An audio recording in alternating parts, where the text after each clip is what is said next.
Hello guys, welcome back to the channel. आज मैं तुम लोगों को chapter number 4 money and banking बताने वाला हूँ। प्रीवियसली वीडियोस में मैंने नेशनल इनकम बताया था तुम लोगों को, फिर मैंने तुम लोगों को सर्कुलर फ्लो ऑफ इनकम करा दिया। आज मैं तुम लोगों को बेसिकली मनी एंड बैंकिंग बताने वाला हूँ। क्या ये मनी एंड बैंकिंग, ठीक है, ये हम लोग डिटेल्स में और आराम से पढ़ने वाले हैं, ठीक है। तो basically money and banking chapter में तुम लोगों को बताऊंगा कि मनी क्या होता है, ठीक है। फिर टाइप्स ऑफ बैंक्स बताऊंगा कि बैंक्स कितने टाइप्स के होते हैं, ठीक है, और बहुत सारी चीजें हम लोग पढ़ने वाले हैं। तो सबसे पहले हम लोग का टॉपिक है मनी क्या होता है, ठीक है। मनी का मतलब क्या है, बताओ गाइस, मनी का मतलब क्या होता है, ठीक है। अगर इसे लीगल डेफिनेशन में बोला जाए ना, money is anything which law says money, मतलब मनी वह चीज होता है जिसे कानून बोल दे कि वह मनी है। जैसे कि देखो सिंपल सा बात है, नरेंद्र मोदी आएंगे टीवी पे, बोलेंगे भाई और बहनों आज से तुम्हारा मोबाइल फोन ही क्या है, तुम्हारा मनी है। क्या है? मनी है। तो हम लोगों को मोबाइल फोन को क्या मानना पड़ेगा दोस्तों? मनी मानना पड़ेगा। मतलब एक कागज के टुकड़े पर अगर हम लोग मान लो 5 रुपीज लिख दिया जाए और क्या बोले, कानून बोले कि ये क्या है, मनी है, तो हम लोगों को इस 5 रुपीज के नोट्स को ही क्या मानना पड़ेगा? मनी मानना पड़ेगा। उस कागज के टुकड़े को ही क्या मानना पड़ेगा? मनी मानना पड़ेगा। मतलब money means anything which law says money, मतलब कानून जिसे बोल दे कि ये मनी है तो उसे हम लोग मनी बोलते हैं दोस्तों, ठीक है। तो अगर मान लो मनी के एक स्टैंडर्ड डेफिनेशन में जाने जाए जाए कि क्या होता है मीनिंग, मनी का क्या मीनिंग है, तो देखो मनी मतलब मनी बेसिकली चार, अगर मान लो कोई भी चीज 4 फंक्शंस को पूरा कर देना वो मनी बन जाता है। जैसे कि मान लो कोई भी चीज जिसको हम स्टोर कर पाए, क्या कर पाए? स्टोर कर पाए। जो मीडियम ऑफ एक्सचेंज है जिसके द्वारा हम लोग लेन देन कर पाए, मतलब सामान खरीद पाए, सामान बेच पाए, ठीक है। फिर उस चीज के द्वारा हम लोग किसी भी चीज के, मान लो उस चीज के द्वारा हम लोग किसी भी चीज के वैल्यू को मेजर्स कर पाए, ठीक है। और साथ में साथ हम लोग उस चीज से हम लोग उधार या बाकी में सामान खरीद पाए, तो वह तुम्हारा क्या होता है? मनी होता है। क्या होता है दोस्तों? मनी होता है। मतलब दुनिया की कोई भी चीज जिसे हम लोग स्टोर कर पाए, जिसके यूज से किसी भी चीज का हम लोग वैल्यू बता पाए, ठीक है। साथ में साथ वह उधारी में या क्रेडिट सामान खरीदने लेन देन में क्या करे? हेल्प करे, तो वह दोस्तों क्या है? हमारे लिए मनी है। क्या है? हमारे लिए मनी है। जैसे कि देखो मनी इज एनीथिंग, मनी का मतलब क्या होता है? Money is anything that is generally accepted as a medium of exchange. Money मतलब कुछ भी हो सकता है जो मीडियम ऑफ एक्सचेंज हो, मतलब जिससे हम लोग लेन देन कर पाए, ठीक है। ए मेजर से वैल्यू, ठीक है, जिससे हम लोग किसी भी चीज का वैल्यू बता पाए, ठीक है। स्टोर वैल्यू जिससे हम लोग स्टोर कर पाए, ठीक है। And means of the deferred payment, deferred payment मतलब उधारी के लिए हेल्प करे, तो वो बेसिकली हम लोग के लिए क्या होता है? मनी होता है दोस्तों, ठीक है। अब देखो लीगल डेफिनेशन में मनी का क्या, लीगल डेफिनेशन क्या बोलता है मनी का दोस्तों? मनी इज एनीथिंग, मतलब मनी कुछ भी हो सकता है। Money is anything which law says money, जिसे कानून बोल देना मनी। जैसे नरेंद्र मोदी आएंगे, बोलेंगे आज से मोबाइल फोन ही आपका मनी है, तो आपको दोस्तों क्या मानना पड़ेगा? मोबाइल फोन को ही मनी मानना पड़ेगा, ठीक है। तो money is anything which law says money. Money covers all such thing. देखो मनी सब चीज कवर करता है, जैसे कि लाइक कॉइन्स भी मनी हो गया, नोट्स भी मनी होगा, और चेक्स भी क्या होता है दोस्तों? मनी होता है। समझ में? अब देखो जो हम लोग ये मीडियम ऑफ एक्सचेंज पढ़े, मेजर्स ऑफ वैल्यू पढ़े, और इसे हम लोग मतलब फुल डेफिनेशन के थ्रू पढ़ते, इसका मतलब सिंगल तोड़ के पढ़ते, जैसे कि और तुम लोगों को मनी के रिलेटेड कभी डाउट फेस करना ना पड़े, ठीक है। तो देखो फंक्शंस ऑफ मनी, मनी का क्या क्या फंक्शंस होता है दोस्तों? सबसे पहले मनी का फंक्शंस क्या होता है? मनी हम लोग मीडियम ऑफ एक्सचेंज में यूज करते हैं, मतलब किसी भी चीज को लेन देन में हम लोग यूज करते हैं। अगर पुराने समय में क्या होता था? बार्टर सिस्टम फॉलो होता था ना। बार्टर सिस्टम मतलब क्या होता था? एक सामान लो तो दूसरा सामान दो, ऐसा होता था ना, ठीक है। केला का बदली संतरा होता था ना, ठीक है। किसी के पास केला है तो किसी के पास संतरा है, दोनों क्या कर लेंगे? एक्सचेंज कर लेंगे, ठीक है। तो उसी तरह फंक्शन ऑफ मनी में क्या है? सबसे पहला फंक्शन क्या है मनी का? Medium of exchange. पहला फंक्शन क्या है मनी का? Medium of exchange. क्या है? फंक्शन है medium of exchange. It means, मतलब इसका मतलब क्या होता है? It means that the money can be used to make payment for the transaction of goods and services. जो भी हम लोग गुड्स एंड सर्विसेज खरीदेंगे तो उसके भी में क्या करेंगे? मनी पे करेंगे ना। तो मनी क्या हो गया? एक मीडियम ऑफ एक्सचेंज हो गया, ठीक है। A buyer can buy the goods through money and seller can sell the goods for money. मतलब बायर किसे? गुड्स खरीदता है मनी के थ्रू, और सेलर सेल करता है गुड्स मनी के लिए। समझ में आया? ठीक है। It is a essential function of money. ये मनी का क्या? एक इसेंशियल फंक्शन है दोस्तों, ठीक है। फिर नेक्स्ट क्या है, measures of value. Measures of value मतलब किसी भी चीज का हम लोग वैल्यू कैसे करेंगे, मनी से, ठीक है। जैसे कि देखो, money serves as a measures of value, that means क्या होगा, the value of all goods and services is express in terms of money. मतलब आज मान लो कोई भी गुड्स है, लाइक एक मोबाइल फोन हो गया, मोबाइल फोन को हम लोग कैसे बेचेंगे, थ्रू मनी के ना। मोबाइल फोन को क्या कर देंगे, मोबाइल फोन का एक प्राइस फिक्स कर देंगे, क्या कर देंगे, प्राइस फिक्स कर देंगे कि ये मोबाइल का दाम 18,000 रुपीज है। तो जब किसी भी गुड्स एंड सर्विसेज का वैल्यू हम लोग मनी के थ्रू करते हैं ना, उसे क्या बोलते हैं, मेजर से वैल्यू। मेजर से वैल्यू मतलब यूनिट ऑफ अकाउंट भी बोलते हैं। मेजर से वैल्यू को क्या बोलते हैं हम लोग दोस्तों, यूनिट ऑफ अकाउंट, ठीक है। तो मनी क्या करता है, money serves as a measure से value. It means the value of all goods and services is express in terms of money. मतलब दुनिया में जितना भी गुड्स एंड सर्विसेज होता है ना, उसको हम लोग कैसे वैल्यू करते हैं, मनी के थ्रू ही वैल्यू करते हैं। इसीलिए मनी को क्या बोला गया है दोस्तों, money serves as a measures of value, या मनी को बोलते हैं हम लोग मेजर्स ऑफ वैल्यू। थर्ड क्या हम लोगों का, स्टोर वैल्यू। मनी को क्या कर सकते हैं दोस्तों, हम लोग स्टोर कर सकते हैं, किसके लिए, फ्यूचर के लिए। क्या करते हैं हम लोग, मनी को स्टोर करते हैं, ये नहीं करते हैं आप लोग, तुम लोग क्या था, पापा मम्मी तिजोरी में स्टोर करते होंगे ना, तो मनी को हम लोग स्टोर करते हैं, किसके लिए, फ्यूचर के लिए, ठीक है। फिर मनी को हम लोग बैंक्स वगैरह में भी डिपॉजिट करते हैं, कब के लिए, फ्यूचर में हम लोगों का काम आएगा, ठीक है ना। तो मनी क्या है, स्टोर वैल्यू। देखो, a store value implies as a store of wealth. Money can easily be stored for the future use. It is the most convenient and economical means to store the earnings and wealth. तो money को हम लोग क्या करते हैं, store करते हैं future के लिए, समझ में आया, ठीक है। फिर फोर्थ क्या होगा, स्टैंडर्ड ऑफ डेफर्ड पेमेंट। आज देखो, most of the transaction present economy में कैसे होता है, क्रेडिट बेसिस में होता है। किस बेसिस में होता है, क्रेडिट बेसिस में होता है। विदाउट क्रेडिट बेसिस में इकोनॉमिक आजकल का चलने वाला नहीं है। तो मान लो कि आज मान लो कि मैंने राम को 10 लाख का सामान बेच दिया, ठीक है, और राम ने बोला कि मैं तुम्हें 1 महीना बाद तुम्हें क्या करूंगा, पैसा 10 लाख रुपीस दे दूंगा। तो 10 लाख रुपीस कब होगा, मुझे एक महीना बाद मिलने वाला है, क्या होगा, 1 महीने बाद। तो मनी के थ्रू ही क्या करते हैं हम लोग, डेफर्ड पेमेंट, मतलब उधारी क्या करते हैं, उधारी को पूरा करते हैं। पहले का टाइम ऐसा नहीं होता था, पहले का टाइम क्या, एक सामान दो तो दूसरा सामान लो। लेकिन अभी क्या होता है, जब से मनी आ गया तो उधारी सिस्टम भी क्या हो गया, स्टार्ट हो गया। मतलब क्रेडिट सिस्टम भी क्या हो गया दोस्तों, स्टार्ट हो गया। तो मनी क्या करता है, credit transaction have become the lifestyle of the present या today economy. Every day millions of transactions take place around the world where payment is to be made at a later date. ठीक है, money serve at a deferred payment because, money को हम लोग deferred payment क्यों बोलते हैं, क्योंकि money remain मोर constant. मान लो कि किसी को मैंने 10 लाख का सामान बेचा, तो जब मैं उसे पैसा मांगूंगा तो 10 लाख ही मांगूंगा ना 20 लाख मांगूंगा, 10 लाख ही मांगने वाला हूँ। तो मनी क्या होता है दोस्तों, कॉन्स्टेंट होता है, ठीक है। एडवांटेज और जनरल एक्सेप्टेंस, मनी को हर कोई एक्सेप्ट करता ही है। क्या होता है, एक्सेप्ट करता है। जैसे कि मान लो वो मुझे, मान लो 1 महीना के लिए मैंने उसे उधारी दिया था, अगर मान लो वो बोलेगा कल ही मैं पैसा ले लूँ, तो क्या मैं थोड़ा ना मना करूंगा, मैं मनी ऑब्वियसली लेने ही वाला हूँ, ठीक है।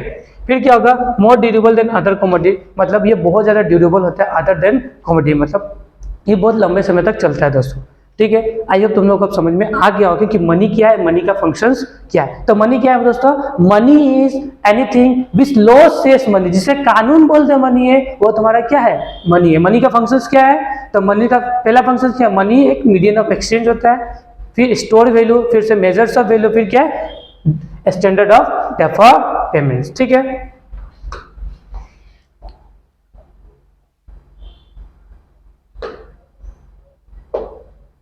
ठीक है, फिर नेक्स्ट है मनी सप्लाई। क्या दोस्तों, मनी सप्लाई। अब क्या है मनी सप्लाई, मनी सप्लाई का मतलब देखो, money supply means the money supply refers to the total value of currency held by a public at a particular point of time। मतलब जैसे कि एक एग्जांपल से बताता हूँ, जैसे कि आज का दिन मान लो, आज का दिन क्या है, आज के दिन वेडनेसडे है। क्या दोस्तों, वेडनेसडे है, ठीक है, वेडनेसडे मान के चलो, ठीक है।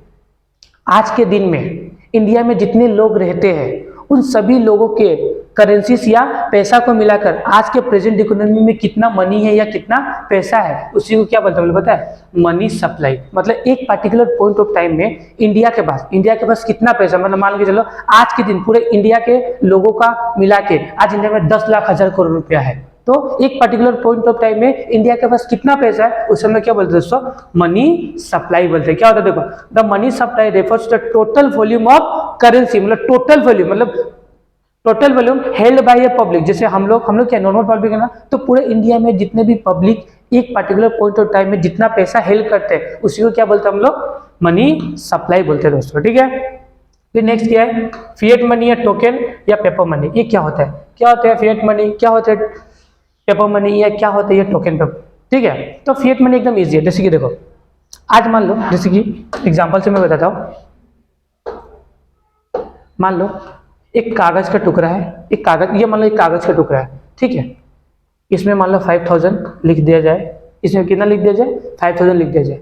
अब गवर्नमेंट बोले आज से तुम लोगों का यही क्या है, मनी है, तो इसे हम लोग क्या बोलेंगे दोस्तों, फिएट मनी बोलेंगे। क्या बोलेंगे दोस्तों, फिएट मनी का मतलब सिंपल सा बात है कि आरबीआई कागज ले, ठीक है, उसमें 5000 लिख दे और इसको लीगल टेंडर मतलब घोषित कर दे कि आज से तुम लोगों का ये लीगल है, ये क्या है, लीगल मनी है। तो ये क्या हो जाएगा तुम्हारा दोस्तों, फिएट मनी होगा। क्या होगा दोस्तों, वो फिएट मनी होगा। मतलब देखो, fiat money is government issue currency that is not backed by the physical commodity such as gold silver but rather than the government that issue it. मतलब ऐसा कोई भी नोट जिसे गवर्नमेंट इशू करे और साथ में उसे लीगल टेंडर भी घोषित करे कि आज से ये आपका लीगल मनी है, तो उसे हम लोग क्या बोलते हैं, फिएट मनी बोलते हैं। मतलब एक कागज का टुकड़ा हो, अब गवर्नमेंट लिख दे उसमें 100 रुपया, अब बोल दे आज से आपका लीगल मनी है, तो हम लोग को क्या मानना पड़ेगा, उसे फिएट मनी ही मानना पड़ेगा। इसमें लिखा ना, not backed by the physical commodity. देखो पुराने टाइम में जैसे ये गोल्ड वगैरह था, क्या था, गोल्ड था, ठीक है, गोल्ड वगैरह था ना, तो ये गोल्ड वगैरह था ना, तो गोल्ड वगैरह को ना दूसरे करेंसी के साथ क्या कर दिया था, टाई अप कर दिया। मतलब कि देखो पिछले टाइम में क्या था कि मान लो 100 रुपया में एक गोल्ड मिलता था, तो एक गोल्ड का कुछ वैल्यू था या नहीं था, ठीक है, ठीक है, उसमें क्या था, गोल्ड क्या था, एक फिजिकल कमोडिटी था। लेकिन अभी नहीं, अभी ऐसा नहीं होता है, अभी थोड़ा सा सिस्टम चेंज हुआ है, ठीक है।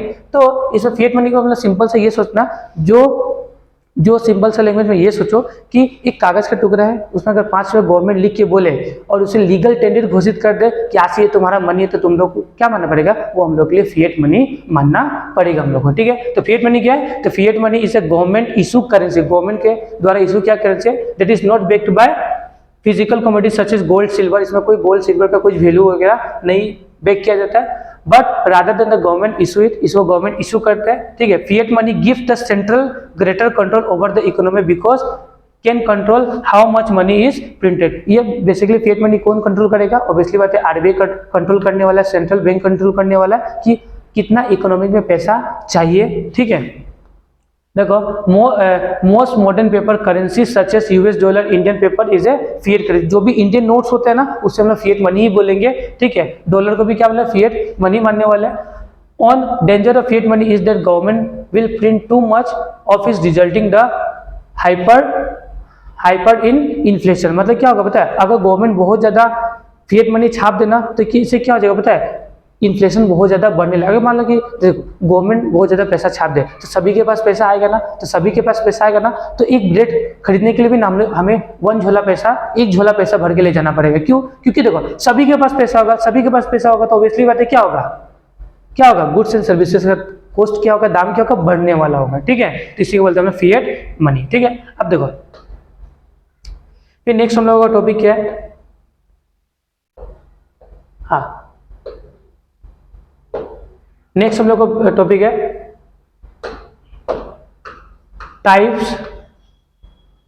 Types of banks. क्या है, टाइप्स ऑफ बैंक। बेसिकली दो टाइप्स का बैंक होता है, एक होता है कमर्शियल बैंक, एक होता है आपका सेंट्रल बैंक। बेसिकली कितना टाइप्स का बैंक होता है दोस्तों, 2 टाइप्स का बैंक होता है, एक होता है कमर्शियल बैंक, एक होता है आपका सेंट्रल बैंक। सेंट्रल बैंक क्या होता है, सेंट्रल बैंक को पता है ना, सेंट्रल बैंक को बोलते हैं हम लोग RBI, reserve bank of India बोलते हैं, ठीक है। अब कमर्शियल बैंक क्या है, तो कमर्शियल बैंक अभी मैं तुम लोग को बताऊंगा। देखो कमर्शियल बैंक मतलब जैसे कि स्टेट बैंक हो गया, पीएनबी हो गया, मतलब जो भी बैंक प्रेजेंट है ना, तो उसे हम लोग बेसिकली सभी बैंक को क्या बोलते हैं, कमर्शियल बैंक ही बोलते हैं। अब देखो कमर्शियल बैंक का मतलब क्या होता है, देखो इट इज एन इंस्टीट्यूशन, ये एक इंस्टीट्यूशन होता है that perform the function of accepting deposit, making loss and making investment for profit. मतलब ऐसा बैंक जो डिपॉजिट एक्सेप्ट करे, लोन ग्रांट करे और कुछ पैसा को इन्वेस्ट करे, पैसा प्रॉफिट अर्न करने के लिए, तो ऐसे बैंक को क्या बोलते हैं हम लोग, कमर्शियल बैंक बोलते हैं। जैसे कि मान लो पीएनबी हो गया, क्या हो गया, पीएनबी हो गया। पीएनबी बैंक का काम किया, जनरल पब्लिक से पैसा एक्सेप्ट करती है, ठीक है,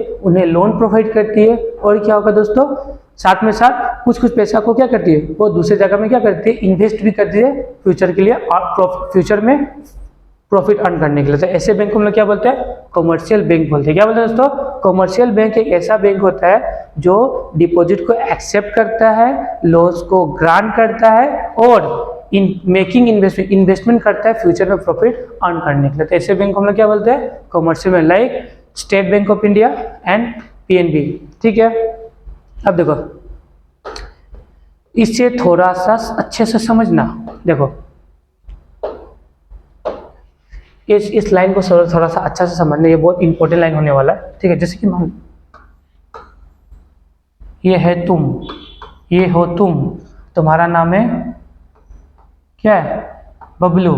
क्या है, ये हो तुम, तुम्हारा नाम है बबलू, और ये है बैंक, ये क्या है, बैंक है। ठीक है, ये है बैंक, ये बैंक मतलब सी बैंक, सी बैंक मीन्स सी मतलब उल्टा पुल्टा नहीं, हाँ, कॉमर्शियल बैंक। क्या है, कॉमर्शियल बैंक। मैं अच्छा से थोड़ा सा लिख देता हूँ, सी मीन्स कॉमर्शियल, उल्टा लिख दिया ना, बैंक कॉमर्शियल, मतलब ये मान के चलो ये क्या है, कॉमर्शियल बैंक है। क्या है, कॉमर्शियल बैंक है। ठीक है, तो मान लो बबलू ने बैंक में 1 लाख रुपीस डिपॉजिट किया। क्या बबलू ने बैंक में 1 लाख रुपीस क्या किया दोस्तों, डिपॉजिट किया। तो बैंक इसको क्या देगी, इंटरेस्ट देगी ना, इंटरेस्ट देगी ना बैंक, अब इसलिए बात देने वाली है। तो बबलू ने जब बैंक में पैसा 1 लाख रुपए डिपॉजिट किया ना, तो बैंक इसे क्या देगी, इंटरेस्ट देगी। क्या देगी, बबलू को इस 1 लाख के ब्याज में क्या देने वाली है, इंटरेस्ट देने वाली है। तो इससे हम लोग बोलते हैं क्या दोस्तों, पता है, बोरोइंग रेट। क्या बोलते हैं दोस्तों, बोरोइंग रेट बोलते हैं। समझ में आया ना तुमको, बोरोइंग रेट। मान लो सेविंग बैंक में इंटरेस्ट मान लो मैक्सिमम 4% मान के चले, हम लोग मान के चलिए 4% इंटरेस्ट दे रही है। मान लो बबलू ने 1 लाख रुपया कमर्शियल बैंक में इन्वेस्ट किया, तो बैंक ने इसे 4% क्या दिया, इंटरेस्ट दिया। इस इंटरेस्ट रेट को हम लोग बोलते हैं बोरोइंग रेट। क्या बोलते हैं दोस्तों, बोरोइंग रेट। ठीक है, समझ में आया तुम लोगों को। ठीक है, अब देखो फिर यहाँ मैं बताता हूँ, ये मान लो तुम हो, तुम्हारा नाम क्या है, बी मीन्स बबलू। ठीक है, ये है बैंक। ठीक है, अब देखो कभी कल तो ये भी होता है ना कि बैंक तुम लोगों, मान लो कि तुम्हें पैसा का जरूरी हुआ क्योंकि बिजनेस में कुछ प्रॉब्लम हो रहा है, तो तुम्हें पैसा का जरूरी है, तुम गए बैंक में रोते रहते, भाई मुझे बैंक मुझे लोन चाहिए। क्या चाहिए, लोन चाहिए। तो बैंक बोले कितना चाहिए, तो बबलू बोलेंगे कि मुझे 1 लाख रुपीज चाहिए। तो ठीक है, तो जब मिस्टर बबलू बैंक से क्या करेंगे, लोन लेंगे। क्या करेंगे, तो देखो यहाँ से मिस्टर बबलू ने बैंक से कितना लोन लिया, 1 लाख रुपया। कितना लिया, 1 लाख रुपीज मिस्टर बबलू ने बैंक से लोन लिया। तो मिस्टर बबलू को, किसको, मिस्टर बबलू को बैंक को इंटरेस्ट देना पड़ेगा ना, तो मान लो मिस्टर बबलू ने इंटरेस्ट कितना दिया, 8%। तो दोस्तों इसे बोलते हैं हम लोग, तो यहाँ पे मैं लिखता हूँ, इसे बोलते हैं हम लोग लेंडिंग रेट। क्या बोलते हैं हम लोग इसे, लेंडिंग रेट। समझ में आया ना, समझ में। जब हम लोग बैंक में जाते हैं और अपना पैसा बैंक को देते हैं, तो बैंक मुझे क्या देते हैं, इंटरेस्ट। उस इंटरेस्ट को क्या बोलते हैं हम लोग, बोरोइंग रेट। ठीक है, जो बैंक हमें इंटरेस्ट देती है उसे क्या बोलते हैं हम लोग, बोरोइंग रेट। ठीक है, जब हम लोग बैंक में जाते हैं और बैंक से लोन लेते हैं, तो उस लोन के बिहाफ पे हम लोगों को इंटरेस्ट पे करना पड़ता है, उसे बोलते हैं हम लोग लेंडिंग रेट। क्या बोलते हैं, लेंडिंग रेट। तो क्या हो गया, लेंडिंग रेट हम लोग का मतलब, हम लोग जब लोन लेते हैं हमें कितना देना पड़ा, 8% माइनस 4% क्या होगा, हम लोग देखो हम लोगों ने जब लोन लिया तो हम लोगों को देना पड़ा 4%, और हम लोगों ने जब अपना डिपॉजिट बैंक को दिया, बैंक ने हमें कितना इंटरेस्ट दिया, 4%। ठीक है, जब हम लोग बैंक से लोन लेंगे तो बैंक हम लोगों से कितना इंटरेस्ट चार्ज करने वाली है, 8%। और जब हम लोग अपना पैसा बैंक में डिपॉजिट करेंगे तो बैंक हम लोगों को कितना देने वाली है, 4%। तो डिफरेंस कितना है, 4% है। इस 4% को हम लोग क्या बोलते हैं, स्प्रेड। क्या बोलते हैं, स्प्रेड। स्प्रेड का मतलब देखो 4% बैंक ने हम लोगों को इंटरेस्ट दिया और बैंक ने हम लोगों से कितना कमाया, 8%। तो ये 4% क्या है, 4% को स्प्रेड। स्प्रेड का मतलब बैंक के लिए क्या है, ये प्रॉफिट है। क्या है, ये बैंक के लिए क्या है दोस्तों, प्रॉफिट है। आई होप तुम लोगों को समझ में आया होगा। ये बैंक के लिए क्या है, प्रॉफिट। मतलब बोरोइंग, हम लोग लेंडिंग रेट से बोरोइंग रेट को माइनस कर देंगे ना, तो जो भी डिफरेंस है उससे हम लोग बोलेंगे स्प्रेड। देखो बैंक ने हम लोग से 8% इंटरेस्ट लिया, बैंक ने हम लोगों को 4% इंटरेस्ट दिया, तो नेट जो बचा वो क्या हो गया, प्रॉफिट हो गया बैंक के लिए। किसके लिए, बैंक के लिए प्रॉफिट है, इसे बोलेंगे हम लोग स्प्रेड। ठीक है, अब देखो ये लाइन को हम लोग पढ़ के समझते। देखो the interest rate at which bank accept the deposit from the household, मतलब हम लोग it is called the borrowing rate, जो मैंने भी पढ़ा है। मतलब the interest rate at which the bank accept deposit, हम लोग से जो बैंक एक्सेप्ट डिपॉजिट करती है फ्रॉम द हाउसहोल्ड, तो उसे हम लोग बोलते हैं borrowing rate. And the interest rate at which the lends the reserve to the investor is called the lending rate. और जो हम लोग क्या करते हैं, लोन्स वगैरह कोई लोन वगैरह बैंक से लेते हैं ना, तो उसके भी में बैंक हम लोग से क्या चार्ज करते हैं, इंटरेस्ट, उसे क्या बोलेंगे, लेंडिंग रेट बोलने वाले हैं। तो देखो the difference between lending rate and the borrowing rate called the spread and is that there is profit that bank earns. ठीक है, आई होप तुम लोगों को समझ में आया होगा क्या है ये। अब देखो functions of commercial bank. Commercial bank का बेसिकली क्या क्या फंक्शंस होता है, ठीक है। तो कमर्शियल बैंक का सबसे पहला फंक्शन क्या होता है, taking deposit. Commercial bank general public जैसे कि हम लोगों से क्या करती है, डिपॉजिट एक्सेप्ट करती है। क्या करती है, डिपॉजिट एक्सेप्ट करती है। The first and foremost function of the commercial bank is to accept deposits from the household. People can deposit their surplus money in the bank. मतलब people के पास जो भी एक्स्ट्रा या surplus money होता है उसे हम लोग क्या करते हैं, बैंक में डिपॉजिट करते हैं, ठीक है। The bank offer different types of accounts where the money can be deposited. देखो बैंक हम लोग को बहुत तरीके के अकाउंट्स भी प्रोवाइड करते हैं, जैसे कि करेंट अकाउंट प्रोवाइड करेगी। देखो current account, saving account and time deposit account, जिसमें हाई इंटरेस्ट रेट होता है। मतलब देखो करेंट अकाउंट का मतलब क्या होगा, जो बेसिकली बिजनेसमैन को प्रोवाइड करती है। जैसे कि मान लो कि जिसका डे टू डे ट्रांजेक्शन होगा ना, जैसे कि मेरा एक बिजनेस है, मेरा एक बिजनेस में डे टू डे ट्रांजेक्शन, हर दिन ट्रांजेक्शन हो रहा है, तो बैंक हम लोग को उस केस में करेंट अकाउंट प्रोवाइड करने वाली है दोस्तों। इसमें जो अकाउंट होल्डर होता है ना, उसे कोई भी इंटरेस्ट मिलने वाला नहीं है। जैसे कि मेरा एक करंट अकाउंट बैंक में ना, तो मुझे कुछ भी इंटरेस्ट मिलेगा नहीं, ठीक है। फिर नेक्स्ट क्या तुम्हारा, सेविंग अकाउंट। नेक्स्ट बैंक कौन सा अकाउंट प्रोवाइड करती है, सेविंग अकाउंट, ठीक है। क्या प्रोवाइड करती है, सेविंग अकाउंट, ठीक है, with low interest and usually like 4%। इसमें इंटरेस्ट रेट क्या होता है, बहुत लो होता है। जैसे कि देखो आज के डेट में जो भी पर्सन है ना, जैसे कि मैं ही, ठीक है, मेरा कोई बिजनेस, मेरा कोई एक पर्सनल बैंक अकाउंट होगा ना, तो मेरा पर्सनल बैंक अकाउंट हमेशा क्या होगा, basically most of the people का सेविंग बैंक ही अकाउंट होता है। और सेविंग, मान लो कि हम लोग बैंक में कुछ पैसा डालेंगे ना, तो बैंक हम लोगों को कितना इंटरेस्ट देने वाली पता है, 4% पर एनम। कितना देगी, 4% पर एनम। तो पहला अकाउंट बैंक क्या प्रोवाइड करती है, करंट अकाउंट। ये बेसिकली बिजनेसमैन को मिलता है, किसको, बिजनेसमैन को मिलता है, ठीक है, बिजनेसमैन को मिलने वाला, ठीक है ना। ये अकाउंट बेसिकली किसको मिलेगा, बिजनेसमैन को। और saving account like house hold, किसको, हाउस होल्ड को मिलने वाला है, ठीक है ना। और एक और अकाउंट होता है इसको टाइम डिपॉजिट अकाउंट, जिसमें हाई इंटरेस्ट होता है। जैसे कि एफडी और आरडी तुम लोगों ने सुना होगा ना, फिक्स डिपॉजिट हम लोगों ने बैंक में इतना कर दिया, तो उस केस में एक और अकाउंट बैंक प्रोवाइड करती है, जिसे बोलेंगे हम लोग टाइम डिपॉजिट अकाउंट, जिसमें इंटरेस्ट रेट बहुत हाई होता है। जैसे कि RD and FD, RD and FD. RD means recurring deposit, FD मतलब फिक्स डिपॉजिट, ठीक है। तो इस तरीका का पहला फंक्शन क्या है, बैंक हम लोगों को डिपॉजिट को एक्सेप्ट करते हैं। दूसरा फंक्शन क्या है, फ्री फाइनेंसिंग लोन। हम लोगों को बैंक लोन देती है, क्या प्रोवाइड करती है, एडवांस में लोन देती है। क्या करती है, लोन। तो देखो after the bank receive the deposit it grants the loan to the needy borrower. जिसको पैसा का चाहिए, जिसे पैसा चाहिए ना, तो बैंक उसे क्या करेगी, नीडी बोरोर्स को लोन भी प्रोवाइड करेगी। After keeping some cash reserve with the main source of the income for the bank. ये बैंक का मेन सोर्स होता है इनकम का। लोन देखिए तो देखो बैंक हमको क्या करती है पता है, जब हम लोग बैंक में जाके पैसा अपना डिपॉजिट करेंगे ना, तो बैंक हमको बहुत कम इंटरेस्ट देती है। लेकिन जब हम लोग बैंक से लोन लेते हैं ना, तो बैंक हमसे हाई इंटरेस्ट चार्ज करती है। तो हाई इंटरेस्ट चार्ज करेगी तो वही तो बैंक के लिए क्या है, प्रॉफिट होने वाला ना।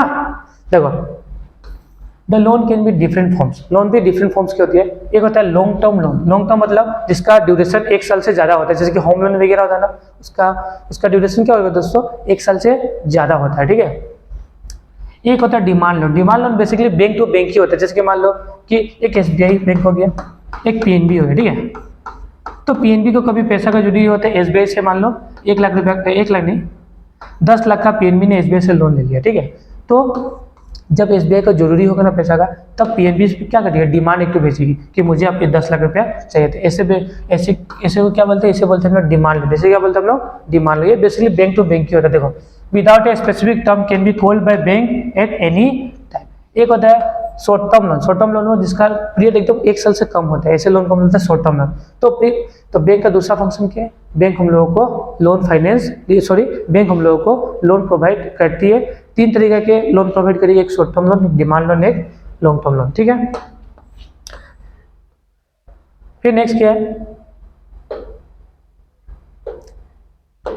फिर क्या है, ओवरड्राफ्ट। क्या होता है ओवरड्राफ्ट, एक बैंक हम लोगों को क्या करती है, ओवरड्राफ्ट एक्चुअली लिखा हो ओवरड्राफ्ट फैसिलिटी। क्या लिखा हो दोस्तों, ओवरड्राफ्ट फैसिलिटी, बैंक हम लोग को ओवरड्राफ्ट फैसिलिटी प्रोवाइड करते हैं। लाइक जिसका करंट अकाउंट होता है ना, मान लो कि मेरा एक करंट अकाउंट है, करंट अकाउंट मैंने बताया जो बेसिकली बिजनेसमैन को मिलता है, जिसका डे टू डे ट्रांजेक्शन होता है ना दोस्तों उसे ही करंट अकाउंट प्रोवाइड किया जाता है। करंट अकाउंट का मतलब ऐसा अकाउंट जिसमें डे टू डे ट्रांजेक्शन होता है, ये बेसिकली बिजनेसमैन को ही मिलने वाला। तो मान लो ऐसा हो गया कि एक दिन मान लो कि मेरे करंट अकाउंट में 1 लाख रुपीज़ था, कितना था 1 लाख रुपीज़ था, और मुझे पेमेंट करना था 2 लाख रुपीज़। तो बैंक मुझे फैसिलिटी प्रोवाइड करते हैं जिसे बोलते हैं ओवरड्राफ्ट फैसिलिटी। तो हम क्या करते हैं पता है, बैंक से क्या करते हैं, 1 लाख तो मेरे अकाउंट में है और मुझे पेमेंट करना 2 लाख, तो बैंक से हम लोग क्या करते हैं पता है, 1 लाख रुपए क्या करते हैं, इंस्टेंट लोन ले सकते हैं। मतलब हम लोग 2 लाख बैंक से विड्रॉ कर सकते हैं, बैंक हमें प्रोवाइड करते हैं। इसे बोलते हैं हम लोग ओवरड्राफ्ट फैसिलिटी। मतलब सिंपल सा बात है, मेरे अकाउंट में 1 लाख है, मुझे 2 लाख किसी को देना है, तो मैं इंस्टेंट 1 लाख बैंक से क्या कर सकता हूँ, लोन ले सकता हूँ, या बैंक से एक्सेस में पैसा विड्रॉ कर सकता हूँ। ये एक लिमिट होता है जो बैंक हम लोग को सेट करके देती है अकॉर्डिंग टू द ट्रांजेक्शन। ठीक है, तो देखो it is a facility that allows a regular customer, basically regular customer को मिलता है, of a bank to overdrawn his current account up to the certain limit, certain amount, मतलब कुछ amount fix कर देती है तुम्हारा बैंक्स। ठीक है, in other words you can withdraw more than you have in your account. मतलब क्या बोला है, तुम्हारे अकाउंट में जितना है उससे ज़्यादा तुम विड्रॉ कर सकते हो। The bank charges interest on this amount. इसमें बैंक क्या करती है पता है, इंटरेस्ट चार्जेस करती है तुम लोगों से। ठीक है, हम लोगों से इंटरेस्ट चार्ज करती है। फिर नेक्स्ट फंक्शन क्या है, discounting of bills of exchange. क्या है नेक्स्ट फंक्शन, क्या है, discounting of bills of exchange. ये तो हम लोगों ने फर्स्ट ईयर में भी पढ़ा था, बहुत अच्छा से पढ़ा डिस्काउंटिंग। जैसे कि देखो मान लो ये ए है, ये मिस्टर ए है, कौन है, ये मिस्टर ए है, ये मिस्टर बी है, ये मिस्टर ए है, ये मिस्टर बी है। ठीक है, मिस्टर ए का है होलसेल बिजनेस। क्या है, होलसेल। ठीक है, होलसेल। ठीक है, अब मिस्टर बी का है क्या दोस्तों, रिटेल बिजनेस। ठीक है, अब मिस्टर ए और बी दोनों बेस्ट फ्रेंड्स है। तो एक दिन क्या हो ना, मिस्टर बी गए मिस्टर ए के पास, बोले मिस्टर ए का बिजनेस क्या, क्लॉथ स्टोर है। क्या है दोस्तों, क्लॉथ, ये कपड़ा बेचते हैं। क्या बेचते हैं दोस्तों, कपड़ा में डील करते हैं। ये होलसेलर है, ये क्या है, रिटेलर है। ठीक है, तो एक दिन क्या हो गया, मिस्टर बी गए मिस्टर ए के पास, बोले भाई मुझे ना, ये मिस्टर ए और मिस्टर बी क्या दोनों दोस्त है, मुझे 10,000 का क्या चाहिए, क्या चाहिए, 10,000 का मुझे क्लोज उधार चाहिए। ठीक है, तो मिस्टर ए ने बोला ठीक है मिस्टर बी, तुम तो मेरे दोस्त हो, क्या हो, मेरे दोस्त हो, मैं तुम्हें उधार दे दूंगा, बट अभी तो मैं उधार दे दूंगा। तो मिस्टर बी ए ने क्या किया पता है, मिस्टर बी को 10K का सामान क्या किया, उधार में दे दिया। लेकिन मिस्टर ए ने बोला कि देखो दोस्ती में तो पता ही है हमेशा पैसा डूबता ही है, पता ही ना तुम लोगों को कि दोस्त अगर 1 रुपये ले लेना तो सिंपल सा बात है वो पैसा मिलने वाला नहीं है दोस्तों। पता है तुम लोगों के साथ भी ऐसा होता ही होगा कि, तो इसीलिए मिस्टर ए ने बोला कि मैं तुम्हें मिस्टर बी, मैं तुम्हें 10,000 का सामान उधार में दे दूंगा, बट मैं क्या बनाऊंगा, एक बिल बनाऊंगा। क्या बनाऊंगा, एक बिल बनाऊंगा, एक मतलब एक कागज होगा, उसमें मिस्टर ए क्या लिखेंगे कि मिस्टर बी ने मेरे से इतना का सामान लिया है, ठीक है, और इस डेट में मुझे ये पैसा मिल जाएगा। तो मिस्टर ए ने मिस्टर बी को बिल दिया, मिस्टर बी ने मस्त सिग्नेचर मार के मिस्टर ए को लौटा दिया। और क्रेडिट पीरियड कितना था, 1 साल का। क्रेडिट पीरियड कितना था, 1 ईयर का। 1 साल बाद मिस्टर बी क्या जाएंगे, मिस्टर ए क्या देंगे बी के पास, बोलेंगे मुझे 1 साल हो गया, पैसा आप दो। ऐसा होने वाला ये बिल्स ऑफ एक्सचेंज बुक हम लोग ने पढ़ा था, ठीक, हम लोगों ने पढ़ा था, ऐसा होता है। ठीक है, फिर क्या हुआ, ये देखो अब मिस्टर ए को हुआ पैसा का अर्जेंसी हुआ, मतलब मिस्टर बी को 1-2 दिन के अंदर में क्या हुआ, पैसा का बहुत अर्जेंट नीड हुआ। अब तो देखो मिस्टर बी के पास तो जा नहीं सकेंगे, क्योंकि बिल्स ऑफ एक्सचेंज में क्या लिखा कि 1 साल बाद ही मिस्टर ए मिस्टर बी से पैसा मांगेंगे। तो इस केस में मिस्टर ए कहाँ जाएंगे पता है, बैंक के पास। रोते रोते जाएंगे किसके पास, बैंक के पास। किसके पास जाएंगे, मिस्टर ए जाएंगे बैंक के पास, बोलेंगे मेरे पास एक बिल है, तुम ये बिल ले लो, इसके बिल में मुझे पैसा दे दो। तो बैंक में बोला तो मुझे इतना भूखा समझ रहे हो, इतना पागल होगा मैं कि मैं तुम्हें 10 का बदले 10 दे दूंगा। तो बैंक यहाँ में क्या दिमाग लगेगा पता है, देखो बिल था 10,000 का, तो बैंक बोलेगी कि आप 9,500 रख लीजिए, और 500 कितना, 500 मैं क्या कर रख लूँगा, इसके बिहार पे इंटरेस्ट मैं आपसे रख लेता हूँ। ठीक है, ये बैंक के लिए 500 क्या हो जाएगा, प्रॉफिट। तो क्या होगा, बैंक ये फैसिलिटी प्रोवाइड करती है, अगर मान लो तुम्हारे पास कोई बिल है तो तुम बैंक में ले जाके उसे क्या कर सकते हो, विड्रॉ, उसी बिल को देके विड्रॉ पैसा कर सकते हो। इसी को बोलते हैं हम लोग discounting of bills of exchange. Discounting का मतलब कि जैसे कि 10,000 का बिल था, तो बैंक क्या बोलेगी, तुम मुझे 500 दे दो, तो इस बिल के बदले डिस्काउंट कितना हो गया, 500 डिस्काउंट हो गया, मतलब 9,500 मिस्टर ए को मिल जाएगा दोस्तों। जिसी को बोलते हैं डिस्काउंटिंग ऑफ बिल सब एक्सचेंज। ठीक है, देखो क्या लिखा हुआ है, discounting of bills of exchange is a method of the short term financing provided by the bank. Bank purchase trade bill, bank क्या करती है, ट्रेड बिल परचेस कर दिए फॉर पे बिफोर द मैच्योरिटी डेट, ठीक है, page the bill amount after deducting the service charge from it. मतलब देखो अभी ने बताया था ना, बैंक ने 500 क्या कर लिया था, सर्विस चार्ज अपने पास रख लिया था। At a maturity on the bill the bank recover said the money from the drawing. जब क्या होगा ना, जब पैसा मांगने का टाइम होगा तो बैंक उसी बिल को लेके किसके पास जाएगी, मिस्टर बी के पास जाएगी, बी से बोलेगी मुझे पैसा दो, ठीक है। तो इस तरीके से discounting of bills of exchange चलता है दोस्तों। फिर क्या, इंटरमीडिएटरी फंक्शंस, इसे पढ़ लेना तुम लोग, ठीक है। Intermediary functions like transfer funds, जैसे कि एक बैंक से दूसरा बैंक में क्या होता है, फंड ट्रांसफर होता है ना, ठीक है। फिर से collection of payments of various items on behalf of the customer, जैसे कि मान लो कि बैंक से ये भी प्रोवाइड करते हैं कि मान लो कि मिस्टर जेड ने तुम हमसे क्या तो उधार में सामान लिया था, तो बैंक क्या करेगी पता है, तुम्हें ड्यू डेट में नहीं जाना है, बैंक उस पैसा को बैंक ही कलेक्ट करके लेके आने वाली है। तो ये बैंक का बहुत सारा फंक्शन है, ठीक है। जैसे कि डिविडेंड्स वगैरह बैंक क्या करेगी, तुम्हारे बिहाफ में कस्टमर से लेके आएगी, ठीक है। फिर से purchase and sale security, purchase and sales of foreign exchange, ये भी बैंक देखती है, ठीक है। इनकम टैक्स पे एडवाइस भी देती है बैंक, ठीक है। फिर और general utility function like bank याद है ना, लोकल फैसिलिटी वगैरह भी प्रोवाइड करती है, ट्रेवलर चेक्स भी करती है, लेटर ऑफ क्रेडिट, ये सब भी बैंक प्रोवाइड करती है, ठीक है। तो ये जो था आज के इंट्रोडक्शन ऑफ मनी बैंकिंग था। आई होप तुम लोगों को ये वीडियो बढ़िया से समझ में आया होगा। अगर इसके रिलेटेड कुछ भी क्वेरी हो तो प्लीज़ मुझे कमेंट बॉक्स में कमेंट करना दोस्तों। मिलते हैं हमारे सेकंड पार्ट में, जहाँ पे मनी एंड बैंकिंग के रिलेटेड में और इंटरेस्टिंग टॉपिक पढ़ाने वाला हूँ।